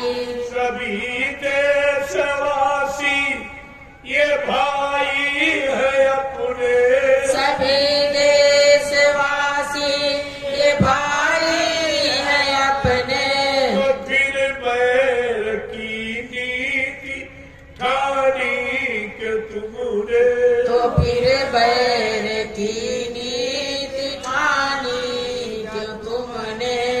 रहम प्रेम सेवा तुम्हारे में होती, रहम प्रेम सेवा तुम्हारे में होती। नदी खून की ये बहाई न होती, नदी खून की ये बहाई न होती। अगर बात गुरु जी की मानी जो होती, अगर बात गुरु जी की मानी जो होती, तो सिर पे ये आफत तुम्हारे न आती, तो सिर पे ये आफत तुम्हारे न आती। कि घट घट में इंसान के रहता भगवान, घट घट के इंसान के रहता भगवान, और इसकी नहीं तुमको है कोई पहचान, इसकी नहीं तुमको है कोई पहचान। अगर दिल भवन में सफाई जो होती, अगर दिल भवन में सफाई जो होती, तो मंदिर ये मस्जिद बनाई न होती, तो मंदिर ये मस्जिद बनाई न होती। जब तो गलती आप दिन रात करते हैं शरीर, इस मनुष्य रूपी मंदिर से गलती करते हो और माफी मांगते हो, ईट पत्थर वहां कौन माफी कौन बैठा? कोई सुनने वाला वहां बैठा, जहां बेदर्द हाकिम वहां फरियाद किया, वहां तुम्हारी कौन सी? अगर इन जन्मदिन भवन में सफाई होती तो ये सब बनाने की बात मुझको ही देती। इसी को पाक साफ निर्मल पवित्र रखे। भगवान राम ने कहा भी था कि मैं किसको मिलता हूँ या मुझे कौन मिलता, बड़े साफ सुथरे। आप ब्राह्मण क्षत्रिय वंश के थे, मंदिर मस्जिद बनाने वाला, गंगा नहाने वाला कहते हैं। क्या कहा भगवान राम ने रामचरितमानस कि निर्मल मन जन इसो मोहि पावे और मोहे छल छिद्री कपट नहीं भावे। भगवान राम क्या कह रहे, न हमको धन वाला, न बल वाला, न बुद्धि वाला, न जाति वाला, न रूप वाला, हमको वो पाता जिसका मन निर्मल पाक साफ पवित्र। रविवार तो सबके मन गंदे, तो सीताराम से कौन मिल पाए। यही कारण की आज तक आप मिल ही नहीं पाए। सीताराम का स्वर्ग मचाते हो, अल्लाह ताला का स्वर मचाते हो, लेकिन मिला कोई न अल्लाह मिला न राम मिला।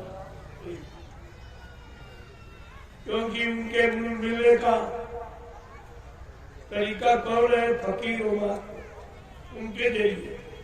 फकीरों के जरिए खुदा मिलता है, संत महात्माओं के जरिए परमात्मा मिलता है। ये जरिया है, तो उससे तो आप समुद्र तोड़ दिया।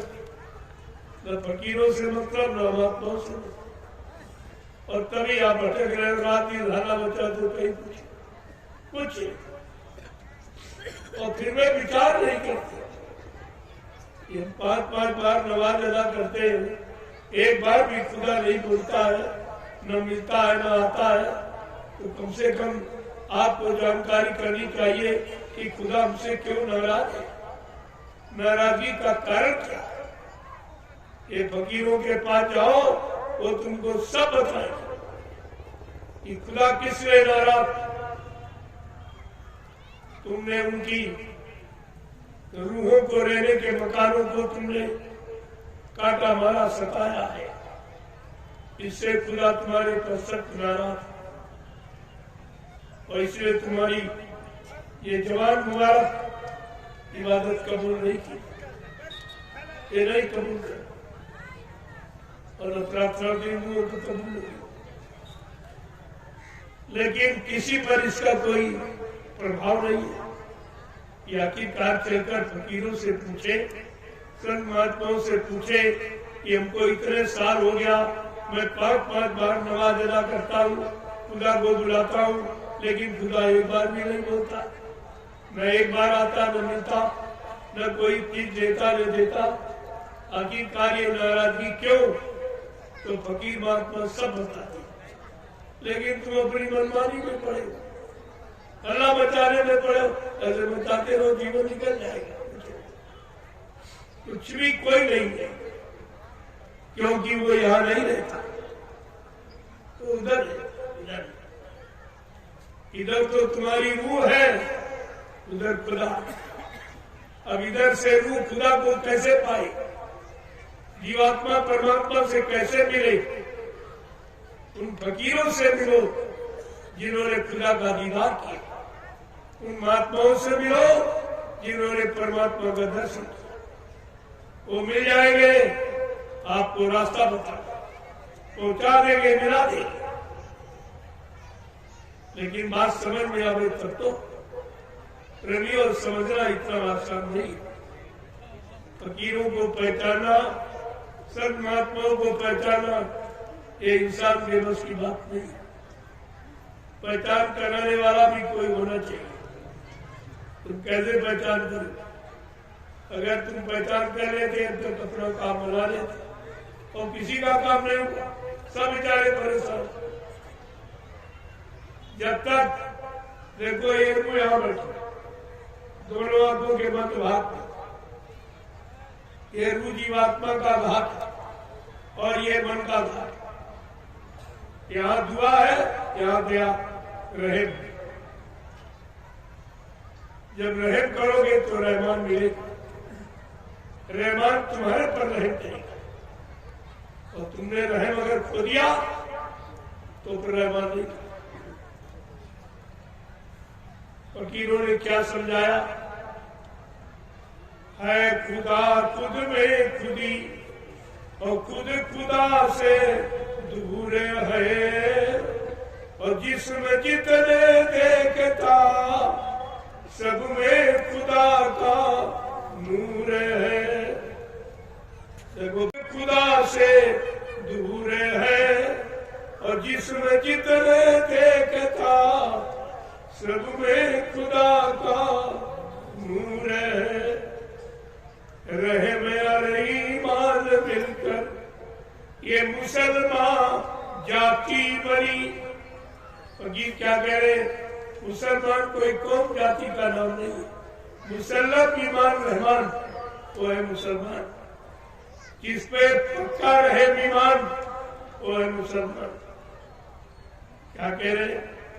रहे मेरे ईमान मिलकर ये मुसलमान जाति बरी, गर रहम दिल से खो गया तू बन गया बेपीर।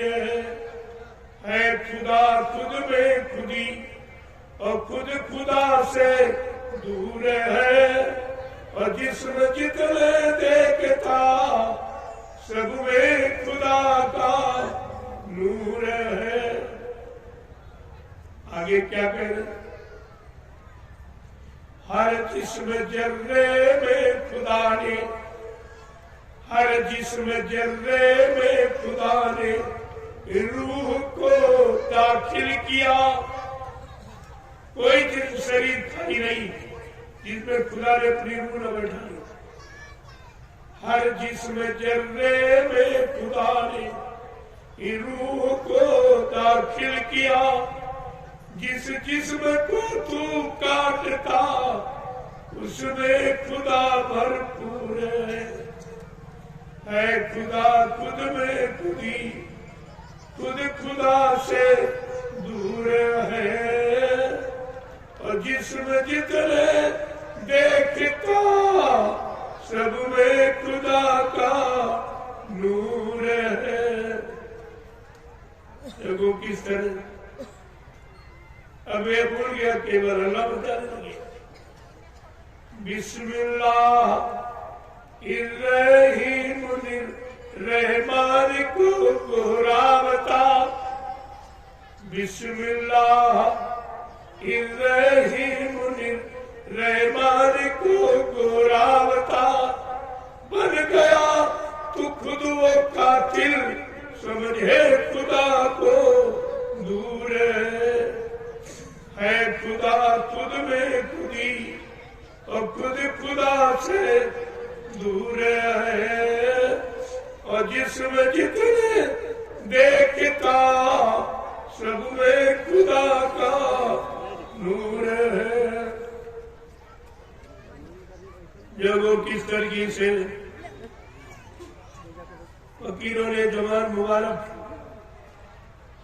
इन अल्फाजों को निकाल कर समझाया। क्या कह रहे? करता गुनहगार बनकर अंत तो जख जाएगा। उर्दू में तो जख, हिंदी में जख। करता गुनहगार बनकर अंत तो जख जाएगा। दरबार हो गए जब खुदा के, और तब तू क्या बतलाएगा। फिर सजा फरमाने को, फिर सजा फरमाने को भी खुदा मजबूर है। कहते खुदा मजबूर हो जाए। खुदा ने अपना पैगाम, अपना इंसानियत का संदेश रहम का फकीरों के जरिए भेजा। कहा तुमने मेरे फकीरों की बात को नहीं सुना, अब तुम्हारी दरबार में कोई सुनवाई नहीं।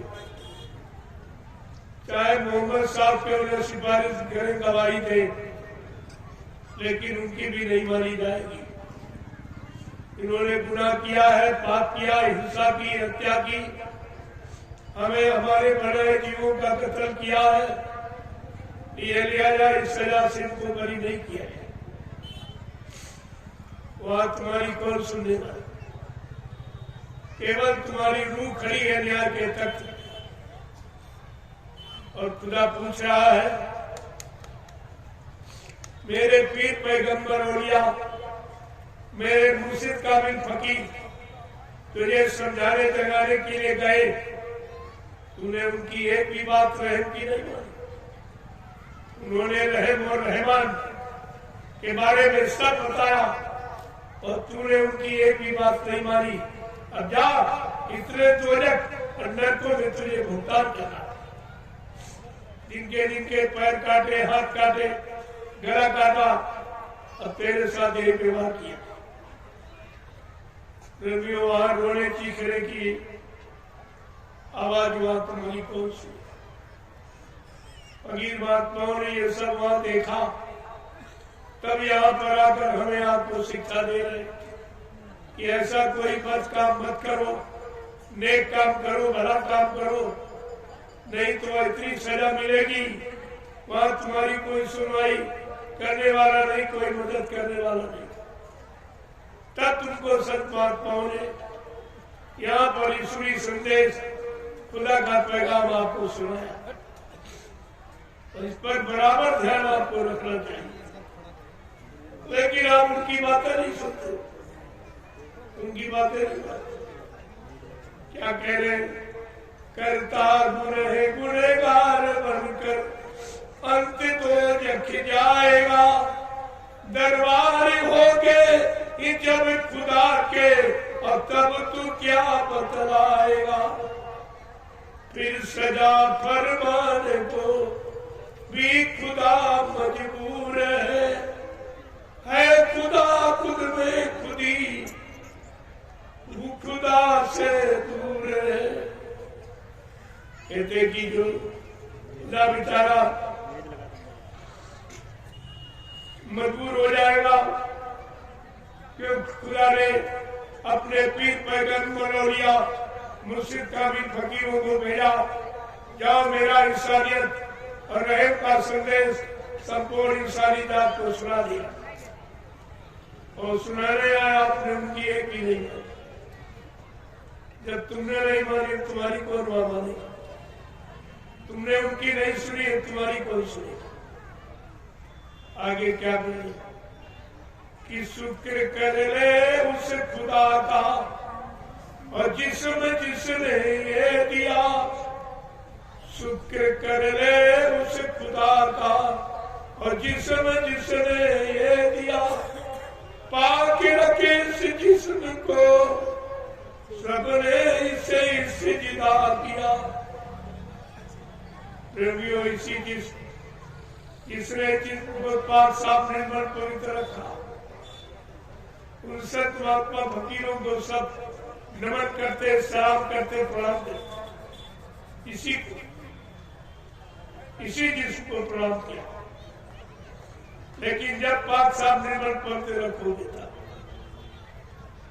कि शुक्र कर ले उस खुदा का और जिसने ये दिया। और पाक रखे इस जिस्म को, सबने इसे सिजदा किया। स्वाद के फिरके में फंसकर, बस यहीं पर आपने गलती की। क्षणिक जवान के स्वाद के लिए आपने क्या से क्या कर रहा। क्या कह रहे हैं फकीर कि शुक्र कर ले उस खुदा का और जिसने ये दिया। अब पाक रखे इस जिस्म को, सबने इसे सिजदा किया। स्वाद के फिरके में फंसकर क्यों बना मगरूर है। स्वाद के फिरके में फंसकर क्यों बना मगरूर है खुदा खुद में खुदी और खुद खुदा से दूर है। और जिसमें जितने देखता, सब में खुदा का नूर है। जय गुरुदेव जय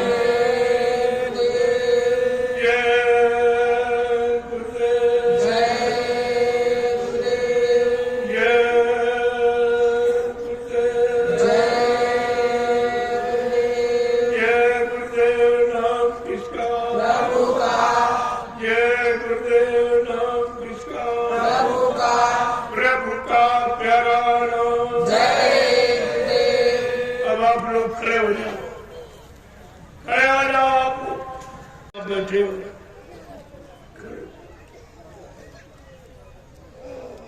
देखो उतना सुनो जितना जरूरी। जब आपको मथुरा में 60 साल सुनाया गया और आपकी समझ में कुछ नहीं, तो हम वो समय बेकार नहीं किया। उतना सुनाएंगे जितना आप सुन के अजब और उससे लाभ प्राप्त कर सकते। जय गुरुदेव जय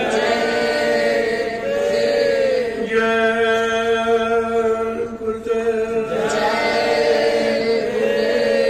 जय गुरुदेव जय गुरुदेव नाम किसका प्रभु का। जय गुरुदेव नाम किसका प्रभु का। जय गुरुदेव नाम किसका प्रभु का। प्रभु का प्यारा नाम। जय गुरुदेव जोर से बोलो सब मिल बोलो जय गुरुदेव। बोलना होगा जय गुरुदेव। अभी से बोलो जय गुरुदेव। दुख दर्द हरेंगे जय गुरुदेव। सब कष्ट मिटेंगे जय गुरुदेव। सुख शांति भी देंगे जय गुरुदेव। सबके दाता जय गुरुदेव। सबके मालिक जय गुरुदेव। प्रेम से बोले जय गुरुदेव। ये नाम नहीं इंसान का, ये नाम है प्रभु का। ये काम नहीं इंसान का, ये काम है प्रभु का। प्रेमियों, जो काम अन्य युगों में जो नाम जगाए गए उनसे जो काम नहीं हुआ, ये कलयुग का जगाया नाम प्रभु का। ये सब था, सारी सत्ता प्रभु की। आज प्रभु वो सत्ताधारी मंत्रिमंडल में, तो उसके काम को कौन रोक सकता। इसीलिए कहा मेरा काम न कोई कर सकता, न हमको अपने काम से कोई रोक सकता। ये मोटी पहचान है और आपके पास ये भी पहचान नहीं है कि जो इतना बड़ा चैलेंज कर रहा है कि मेरा काम न कोई कर सकता, ऐसा कोई इंसान पैदा नहीं है। आपने महात्मा रविदास जी की ज्ञान पोथी पढ़ी होगी।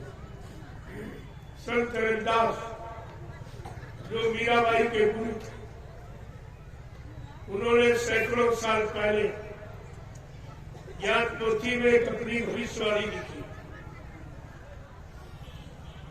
उन्होंने कहा है कि आगे ऐसा समय आ रहा, भारत में अवतारी होगा जो अति विस्मयकारी होगा, ज्ञानी और विज्ञानी होगा, वो अद्भुत सेनानी होगा। अद्भुत ऐसा अनोखा सेनानी, तीर तमंचा भाला बर्छी नहीं चलाएगा, बम नहीं फेंकेगा, अपनी वैचारिक क्रांति के द्वारा देश दुनिया में परिवर्तन करके दिखा देगा। रविदास जी और एक विशेष बात कहना चाहती।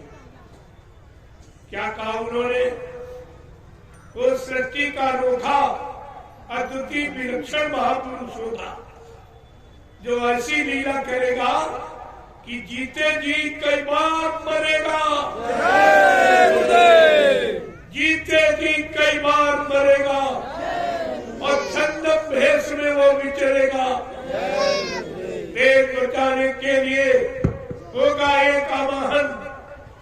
परिवर्तन के लिए चले प्रबल तूफान। जय गुरुदेव। तीनों ओर से होगा हमला, देश के अंदर द्रोही हमला, सभी तरफ कोहराम मचेगा, कैसे हिंदुस्तान बचेगा। जय गुरुदेव। आगे क्या कह रहे रविदास जी, किसने भारत मां सताई, जिसने इसकी कई लुटाई। कौन कौन? नेता, मंत्री और अधिकारी, इनको जान बचाना होगा भारी। एक दिन ये सब मैदान छोड़ के भगेंगे और अपने गले घरों में छिपेंगे। लेकिन महापुरुष क्या करेगा? ढूंढ ढूंढ कर बदला लेगा, सब हिसाब चुकता कर देगा। कोई नहीं बाकी रहेगा। ये संगत का धन लूट रहे हैं, इनको होशो-हवास भी नहीं है। बाबा जी ने पहले भी कहा, मैंने एक ऐसा बना के जाल रखा है, छोटी बड़ी मछली कोई नहीं बचेगी जो समय आने पर फंसे। तुम भूल गए ना? इसने संगत का धन खाया, एक भी नहीं। ये मत सोचो कि वो बच जाएंगे। हरामी महाप्रभु की नजरों में सब कुछ। बाबा जी ने एक इशारा किया था कि बच्चा तुम्हारे पीछे कुदरत ने एक कैमरा लगा दिया और रात दिन की तुम्हारी सारी घटनाएं नोट कर। जब कुदरत यानी जब इंसान के कैमरे से तो आपको डर लगता, कैमरे के सामने जाएंगे सारी हकीकत खोल दे, लेकिन भगवान के कैमरे से नहीं डरा। जो जीवात्मा तुम्हारे सबके अंदर बैठे 24 घंटे की सारी घटना देख रहे, कितना अच्छा, कितना बुरा, कितना पाप, कितना कितना लूटपाट कर रहे हैं वो सब। ये कमीशन एजेंटी ये सब भूल जाएगी तुम्हारी 2 मिनट। तुम समझते हो कोई देख नहीं रहा, तुम नहीं देख रहे हो और तुम्हें देखने वाला 24 घंटे देख रहा। इस पर आपको विचार करना चाहिए। गुरु से कपट, संगत से चोरी और की वो निर्धन, की वो कोढ़ी, ये कानून है कुदरत का। इस कानून से बच के रहना, ये किसी को छोड़ेगी नहीं। और आपको सर इस पर विचार करना चाहिए कि कहीं इसके अंतर्गत तुम्हारी करनी तो नहीं आ रही, नहीं तुम अपने आप को बचा नहीं पाओ। जय गुरुदेव। कल मैंने आपको एक इशारा किया, वैसे उसको कहने की जरूरत नहीं है, अब तो सब सामने खुला। अब ये रात सब सामने खुला। जितना झूठा प्रचार किया गया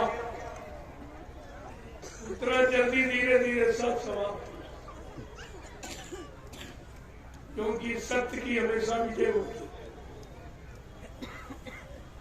सत्य को परेशान किया जा सकता, लेकिन पराजित नहीं किया।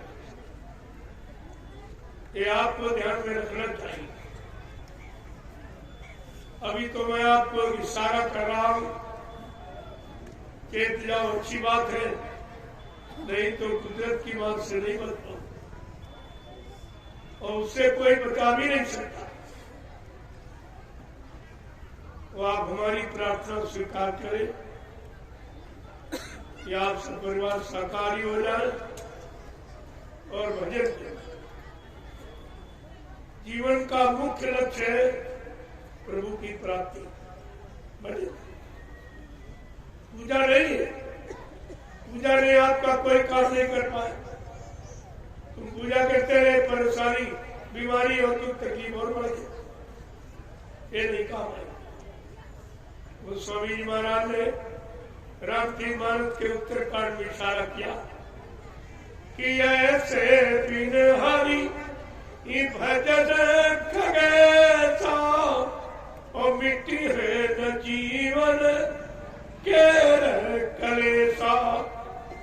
मानव जीवन में आने वाले जितने भी कष्ट, सारे कष्टों का निदान समाधान परमात्मा का भजन। अब आपको भजन करो साकार, तो आगे आने वाली भारी मुसीबत से आप अपने आप को बचा सकते। इसलिए मैं आपके बचाव के लिए महाप्रसाद लेके आया नैमिषारण्य की पावन पवित्र भूमि से, जहाँ 88,000 ऋषियों ने तपस्या की। उस भूमि से महाप्रसाद लेके आया। चलो गुरु परिवार के हर प्रयोग मैं बुला के दे रहा हूं। मेरे अंदर कोई तो वैर भाव नहीं है। मैं कभी ये नहीं समझता कि मेरे परिवार का नहीं। अरे परिवार का कोई आदमी नाराज हो जाए, नाराज होकर चला जाए तो क्या परिवार का नहीं रहे? जब घूम के आएगा तब परिवार का माना जाए। आज नहीं तो कल घूम के तुम्हें आना ही पड़ेगा। चारों तरफ जो तुम्हारे परमार पड़ने वाली है, कलयुग घेरे चारी ओर, मनवा जय योग्य। आप किधर जाओगे भक्ति? कलयुग ने तुम्हारे सारे रास्ते बंद किए। तभी बाबा जी ने ये वादा किया कि मैं बेहतर कलयुग को भगाऊंगा और सलयुग को लाऊंगा। क्या ये काम और कोई कर सकता? तो आपको तो ये पूछना चाहिए, जिनके पास गए हो बाबा जी को छोड़कर, उनसे पूछो कि आप कलयुग भगा सकते हो, सलयुग ला सकते हो? नहीं। तो आपको पता चल जाएगा कि सच्चाई कहाँ, झूठ कहाँ है, असल कहाँ है, नकल कहाँ, ये सब पता आपको चाहिए। लेकिन तुम कभी ऐसे भाव ही नहीं बनाते। अरे बाबा जी को छोड़कर जहाँ गए हो, जरा उनसे पूछो। जब गुरु के यहाँ तुम नहीं कुछ कर पाए तो चेलों क्या क्या पाओ? वो चेला भी नहीं गुरु का, दूसरा नहीं है। जब गुरु से तुम्हारा काम नहीं हो पाया और गुरु को समर्थ नहीं जान पाए तो चेलों से तुम्हारा कौन सा काम होगा? ये तो धीरे धीरे तुम्हें अपना समय खराब करके फिर आने पड़े। जय गुरुदेव। मैं तो किसी की निंदा आलोचना बुराई करता नहीं, ये मेरा काम। अरे भाई बुराई करी जाए किसकी? परिवार के लोगों को बुराई करें तो बुराई करने से तो परिवार अच्छा नहीं होता। उसकी बुराइयां दूर की जाए तो परिवार अच्छा होता। ये काम करना है, बुराइयों को दूर करने का प्रयास करना, और वही काम आपके सामने मैं कर रहा हूं। मुझमें तो कोई आपसे वैर भाव नहीं। अगर होता तो आपके गांव में दरवाजे पर, गलियों में जा करके ये गुहार लगा के इसे सर्दी में आपको महाप्रसाद क्यों देता? ये हमदर्दी नहीं तो क्या? लेकिन तुम्हारी समझ में नहीं कुछ आया। ये तो काम तुम्हारा कोई करने के लिए नहीं आया। जिनको तुमने सब कुछ दिया वो भी नहीं आया। हमने तो आपसे कुछ नहीं मांगा, न पहले कभी मांगा न आज मांगा, और काम आपका करो। जय गुरुदेव। जय गुरुदेव। जय गुरुदेव। नाम किसका? प्रभु का। जय गुरुदेव। नाम किसका? प्रभु का। देखो तुम चाहे गुलाबी कपड़े पहनो चाहे नीले पीले, हमारे कपड़े से कोई तुम्हें मालूम नहीं है। जब तुम गुलाबी पगड़ी बांध के आते हो तो 1000 बार इसको प्रणाम करता हूँ। प्रणाम जो प्रणाम करेगा वो आलोचना कैसे करेगा? अरे समझो मतलब, क्योंकि मैं पगड़ी की महिमा जानता हूं और इसीलिए आपको पगड़ी की महिमा बताता हूं कि बाबा जी ने कब बंधवाई थी 1978। तब शायद तुम सत्संगी भी नहीं होगे, जो बांधे घूम रहे ये सत्संगी भी नहीं रहे और ये नामदानी भी नहीं होगी, और कुछ बच्चे ऐसे बांधे जो पैदा भी नहीं, इनको इसके बारे में कुछ नहीं मालूम। पगड़ी का मतलब क्या? पगड़ी सिर का ताज, मुकुट, ये मुकुट है सिर का। बाबा जी ने क्या कहा था? बच्चा, ये सतयुग की निशानी, ये पगड़ी सतयुग का वस्त्र, कलयुग में इसका अपमान हो जाएगा, इसलिए इस पगड़ी को सम्मान के साथ उतार के बक्से में रख लेना। समय आने पर मैं पगड़ी का इतिहास बनाऊंगा, पगड़ी की पूजा करूंगा, लेकिन आज कलयुग में इसका अपमान, तो गुरु का आदेश तो सम्मान के साथ रखने का। तो गुरु ने पगड़ी सिर का ताज बनवाया। हरियाणा, पंजाब, राजस्थान चले जाओ तो पगड़ी की महिमा आपको पता चलेगा। अगर पगड़ी कोई नीचे गिरा दे तो घोर अपमान माना जाता। पगड़ी का सम्मान अलग है।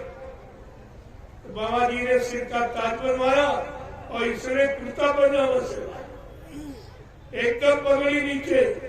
नारियों के साड़ी पेटीकोट में पगड़ी चली गई, पगड़ी का घोर अपमान किया गया और गुरु के आदेश का खंडन।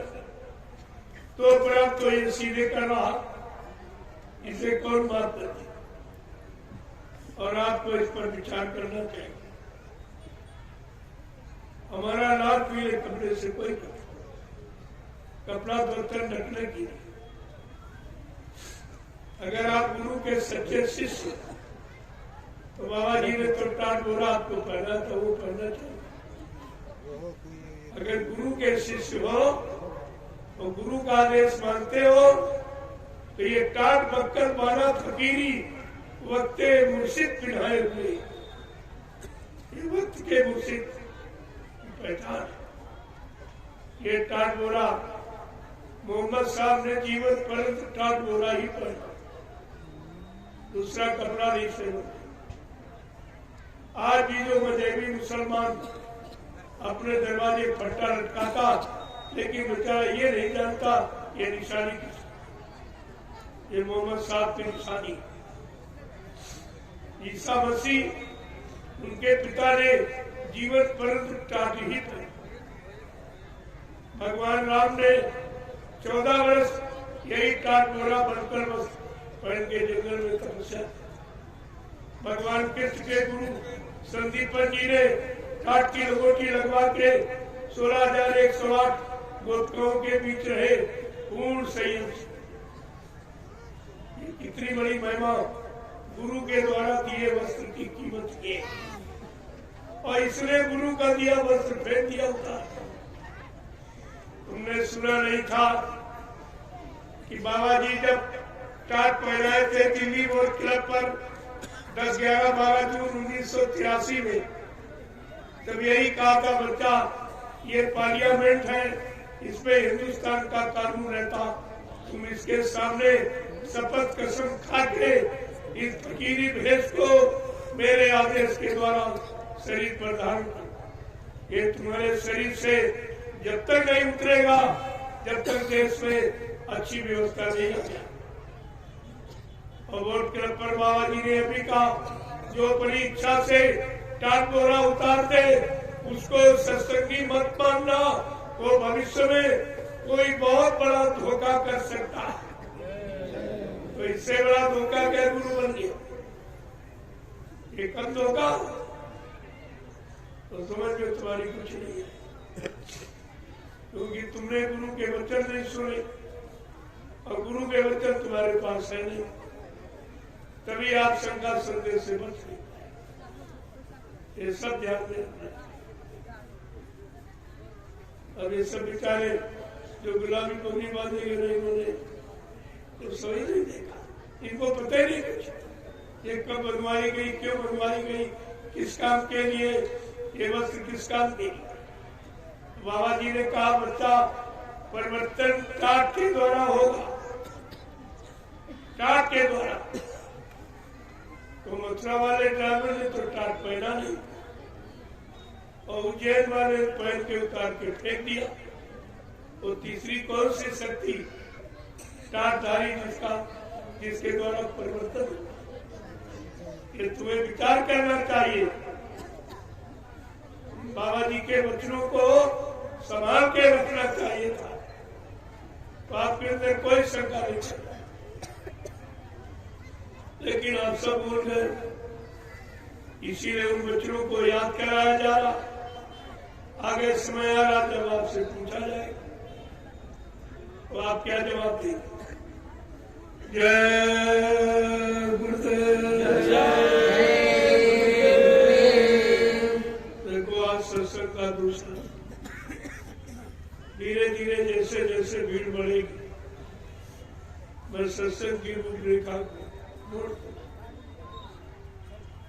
ऐसा संदेश अभी तो मुसलमानों के लिए जो लेके आया हूं तो भी सुनाया नहीं, इनको सुनाऊंगा एकदम थक उनकी बुद्धि एकदम खुल जाएगी कि मोहम्मद साहब ने क्या कहा, हदीस पुस्तक में क्या लिखा, कुरान शरीफ में क्या कहा।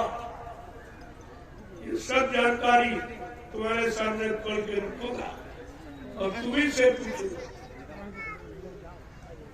जय गुरुदेव। अब आप लोग लाइन से खड़े हो जाओ, एक लाइन में मेरा एक में, ये हमारी मर्यादा है प्रशासन समाज का, परिवारों का। अगर इसी अनुशासन में रहते होते तो आज व्यवस्था इतनी नहीं मिली। और ये महाप्रसादा मेरी जो तुमको किसी ने कभी नहीं दिया और न कोई देने आएगा और न किसी के पास है। हिंदुस्तान में कहीं चले जाओ मैं सब की बात ये किसी पार नहीं मिलेगा। इससे बड़ी और कसरत की क्या पहचाना?